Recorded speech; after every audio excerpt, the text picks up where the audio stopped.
ভারতীয় ইনিংসের 16তম ওভারের শেষ বলের ঘটনা ছিল সেটি। ইংলিশ বোলার জেকব বেথেলের করা ডেলিভারিটি শ্রেয়াস আয়ার ব্যাট চালালে বলটি সরাসরি তার পায়ে আঘাত করে এবং সজোরে এলবিডব্লিউর আবেদন করে ইংল্যান্ড। আর সেই আবেদনও সাড়া দিয়ে আঙ্গুল তুলে দেন বাংলাদেশি আম্পায়ার শরীফুদ্দৌলা ইবনে শহীদ সৈকত। আর আম্পায়ারের আঙ্গুল উঠানো দেখে রীতিমতো স্তব্ধ হয়ে যায় শ্রেয়াস আয়ার। তিনি যেন কোনোভাবেই বিশ্বাস করতে পারছিলেন না এটা আউট। তাই তো নন স্ট্রাইক প্রান্তে থাকা সতীর্থ ব্যাটসম্যান শুভমান গিলকে জিজ্ঞাসা করে তৎক্ষণাৎ রিভিউ নেন এই ব্যাটসম্যান। আর রিভিউতে যা দেখা গেল তা ছিল একেবারেই অপ্রত্যাশিত। কেননা বলটি পিচিং ইনলাইন, ইম্প্যাক্ট ইনলাইন এবং মিডল স্টাম্পে আঘাত করে। অর্থাৎ 100% খাঁটি এলবিডব্লিউ আউট যাকে বলে সেটাই হয়েছেন শ্রেয়াস আয়ার। তাই তো মাথা নিচু করে তৎক্ষণাৎ মাঠ ছাড়েন এই ব্যাটসম্যান।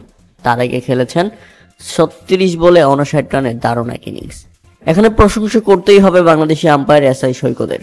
কেননা বর্ডার গাভাস্কর ট্রফিতে অস্ট্রেলিয়ার মাটিতে তিনি আম্পায়ারের জায়গা থেকে সাহসী এক সিদ্ধান্ত দিয়ে ভারতীয় ব্যাটসম্যান ইউজেবি জয়সওয়ালকে আউট দিয়েছিলেন। সেটা নিয়ে অনেক আলোচনা হয়েছিল বেশ, তবে শেষ পর্যন্ত তিনি সঠিক প্রমাণ হয়েছিলেন।